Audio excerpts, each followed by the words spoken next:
Joining me now is Sky News contributor Kosha Gada. Kosha, good to see you. Thank you for joining me. Let's start with Donald Trump, who is set to be named Time Magazine's Person of the Year. Now, he was also named Time Person of the Year back in 2016 after he won the presidential election. But Kosha, I don't know, to me this feels great. It almost feels like nothing can stop Donald Trump now. There is certainly that element to it. He's got momentum that's only gaining steam, Danica, in a way that only somebody who has grown his support in terms of the level of the victory that he achieved this time, more votes, popular vote, Senate majority, House majority, etc., when he did that on the back of the only person who's been impeached twice, raided, criminally charged in 4 different jurisdictions, and twice almost assassinated. So you put that together and the momentum is undeniable. I think this Time cover is just one more in this preference cascade that is a reflection of that, where all sorts of people from Silicon Valley titans and other high-profile people in finance and rappers and daytime talk show hosts and everybody have supported him. We saw how when he was in Notre Dame last week, all the world leaders wanted to get a look at him and they were smiling and shaking hands, and then you see this. But make no mistake, he really still has his work cut out for him. And when the rubber hits the road and he's trying to push his agenda through, he's going to continue to be met with opposition every step of the way, including from the establishment wing of his own party. And it is not going to be smooth sailing for him despite this momentum.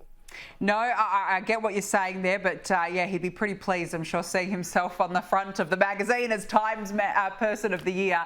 Now, look, we have to talk about Joe Biden's decision to pardon his crackhead son, Hunter, after, of course, previously vowing that he would not. But this has not passed the pub test in the US. Who would have thought? Only 20% of Americans actually approve of this pardon, according to a new poll. Kosha, look, I don't think you needed a poll to realise why pardoning a drug addict and felon was a good move. I just think it's such a grubby legacy for Joe Biden to leave behind now, and this poll proves how much he's stuffed up. But how do you read it? You know, for sure, there are a couple of policy things like the botched withdrawal from Afghanistan and a few others that I think people will remember. But beyond that, most people who are not in the weeds of politics day in and day out, these types of personal decisions are the ones that get remembered and go down in the history books. And it's not the best look for him. And what's interesting is there's 2 aspects to it. So one is on a human level, the father and son relationship, and a father doing anything to help his son. Many actually would have understood that if he had leaned into that and been, forthright that that's what he's going to do and take some culpability for it and then do so. But I think what's bothering people is, as you mentioned, the blatant sort of in-your-face dishonesty where he just kept saying something, and then when the time came, he did what everybody always thought he would do. Also, the nature of the pardon, where it's this 11-year blanket pardon, going back very conveniently to 2014 when some of these schemes came into play of Hunter Biden in Ukraine and other trouble spots in the world. And the third thing is the juxtaposition against what his DOJ, Biden's DOJ, has done into prosecuting Trump, his supporters, his associates, all of that. So you put all of that together, and it's not surprising that only 20% of people in that poll measured see this as fair. Yeah, well, 20%, it's not a lot, so it goes to show people are not happy about it, and rightly so. Now, Donald Trump wants to appoint dozens of new judges once he becomes president, but it seems Joe Biden has other plans because the president has threatened to veto a bill to expand the number of federal judges. Kosha, why would Biden not want Trump to appoint more judges? What's the strategy here? So judicial appointments throughout the federal bench and all the way up to the Supreme Court is one of the most tangible, lasting powers of the president, because these are lifetime appointments and they really do make an impact in terms of the direction of the country and how various criminal matters are going to be litigated and adjudicated. So this has always been a battle. I think Obama left a lot of judgeship seats open. Actually, that was something that many people say he was lazy about and didn't get his act together on that front. And that paved the way for Trump in the first term to confirm, together with Mitch McConnell, something like 200 judges. Biden came in and is 1 or 2 shy of that. So Biden was also very effective in confirming a lot of more left-leaning judges to the bench. And then if this bill were to get through, given that it's at this late stage, he wouldn't be able to take advantage of it and get them in. And it would basically be like handing 22 more seats for Trump to appoint. And that's why he's likely to veto it. It is a shame because justice should be transcending above which president is in power. But in a divided country, the way the U.S. now is, this is the kind of thing you're going to see. Yeah, it's a real shame. Now, I've got to say this I found very interesting, Kosha. John Fetterman is planning to meet with Trump's Defense Secretary Pete Hegseth, making him the first Senate Democrat to sit down with him. Kosha, do you think that this may suggest that he's not ruling out supporting Hegseth? Possibly. Fetterman has been making a lot of news and a lot of waves. He, during the election and in the climax of the election, was one of the only Democrats saying, I'm not sure, I kind of see Pennsylvania going for Trump, and he broke from party talking points when he said that. He joined Truth Social recently, the only Democrat to have done that, and now he's meeting with Pete Hegseth. The only thing that I think will answer your question, Danica, is ultimately how he votes. So it could be this is just window dressing, and he knows how to keep himself in the headlines and maybe paint himself in a way that's politically expedient, given he also will have to face re-election in Pennsylvania. But if he actually votes to confirm some of Trump's nominees, to confirm other legislative agendas he's going to try and push, that will be telling, but I will believe it when I see it. Well, you mentioned as well Truth Social, the fact that he's become the first Democrat in the chamber to join President-elect Donald Trump's social media site. And in his first Truth, I believe they call it, Fetterman advocated for Trump to be pardoned from the New York hush money case. I'm trying to figure out, Kosha, what is going on here, because most in the Democrats would say, do not get on that website, do not advocate for this. But why would you think Fetterman is taking another route with it? It's so interesting. You know, either he has seen the light, because this is another case that is very, very unpopular among the people, because people see how nakedly political it was. And other people, like the mayor of New York City, Eric Adams, has also come out with similar sentiments. He's a Democrat. So maybe he's just politically expedient. He's seeing which way the wind is blowing, and it's about self-preservation for his own prospects in Pennsylvania, which is now more increasingly going red, or at least did in this last election. Or maybe it's something more genuine. I think I've been around long enough to take the more cynical view of whenever politicians do anything, but who knows, maybe in the light. Yeah, maybe he has. Like, I think many people are slowly seeing the light. Now, there's something very odd happening in the skies above New Jersey. Dozens of drones have been spotted at night flying in at least 10 different counties across that state. Authorities don't know where they're coming from, who's flying them and why, other than to say they are very sophisticated, and the FBI is now involved. The Pentagon has shed some light. Have a listen to this. Those drone sightings that have been reported.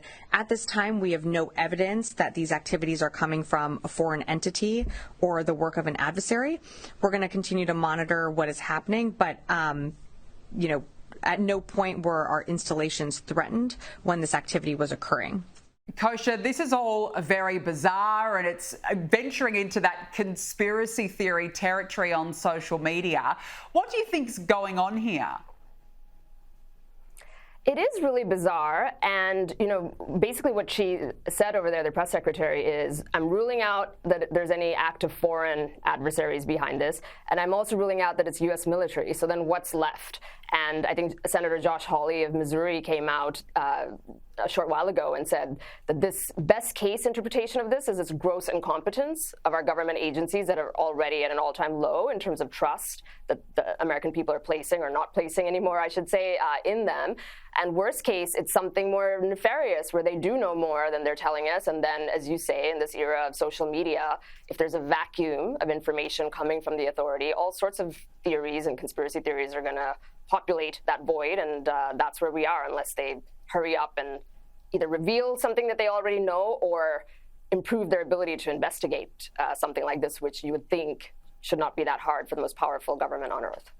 Well, absolutely. But even if you were a resident of the area, you'd be a bit worried. I'd be a bit on edge if I saw all these drones flying above my head every day, and not one person can give an answer as to why they're there. So it's certainly a little bit unnerving. I look forward to hearing more about that. Now, let's move on to Alvin Bragg, the Manhattan District Attorney. He has proposed what he is saying is a, quote, novel idea to keep Donald Trump's hush money conviction in place. Now, Kosha, I'll go through it with our viewers. He has suggested that the Manhattan Supreme Court Justice could write on the court docket that Trump's guilty verdict still stands, but then cancel Trump's sentencing entirely. And by doing so, it would apparently freeze any other actions in the case. Kosha, look, this seems awfully bizarre and convoluted. How do you understand this? A novel idea is certainly a charitable way to put it, and everything else he did with this case was very novel, just bringing the case to begin with, stretching a bookkeeping issue, which at best would typically be a misdemeanor charge, into 34 felony counts, and then getting the jury to come to a guilty verdict in Deep Blue Manhattan, where this very political man, was faced with a very politicized jury, and then he's not technically a convicted felon because that sentencing hasn't happened, which is interesting with this theory that Alvin Bragg is proposing. Trump would not be a convicted felon, and that headline would have to be removed from the lexicon. I'm not sure that it would stand. The Trump team has all sorts of legal counter-arguments and remedies to this. They are pushing for dismissal altogether on various legal grounds, and the judge has not given an indication on when he's going to rule on either side of this and where this case is going to go. It's also worth mentioning really quickly, Danica, that this guy, Alvin Bragg, is a headline chaser, and he is the same person that brought charges against Daniel Penny, that case that was going on for some time, and he was found not guilty yesterday, the United States Marine veteran who was charged with subduing the very menacing person on the subway. Meanwhile, crime is up in New York. He's got an abysmal prosecutorial record, Alvin Bragg, where he gives out these very generous plea deals to actual criminals, and then he's going over here and prosecuting people like the Marine veteran and Trump. People see this. This is an elected position. It's really hard to kick Democrats out of New York, but it has happened in San Francisco and LA recently, where very left-wing district attorneys were kicked out, and he's up for election next year, so that's going to be very interesting to watch what happens with him. Perhaps maybe, Kosha, that's why he's doing it, to get a grab, get a headline ahead of being up for re-election next year. Maybe it's all in the timing, possibly. Now, I want to talk to you about RFK Jr. He is reportedly lobbying for his daughter-in-law and former campaign manager, Amaryllis Fox Kennedy, to land the role as number 2 at the CIA. He also believes that she could help uncover the agency's possible role in the assassination of JFK. Kosha, do you think that this will happen? Do you think that he's got enough influence to be able to say, put this woman in? How do you think it will play out?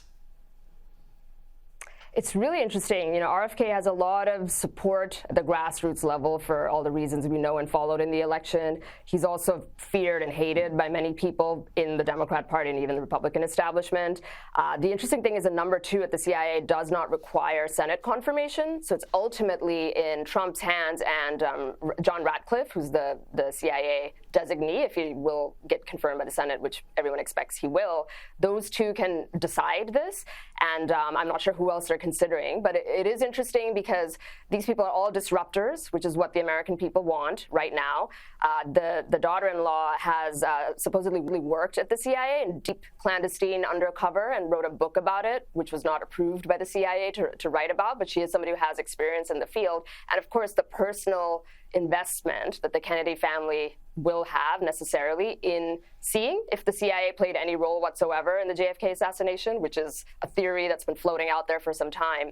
Somebody like her and RFK obviously have a vested interest in finding that out. So it's an interesting proposal, and it'll be up to Trump and John Ratcliffe to ultimately make that decision.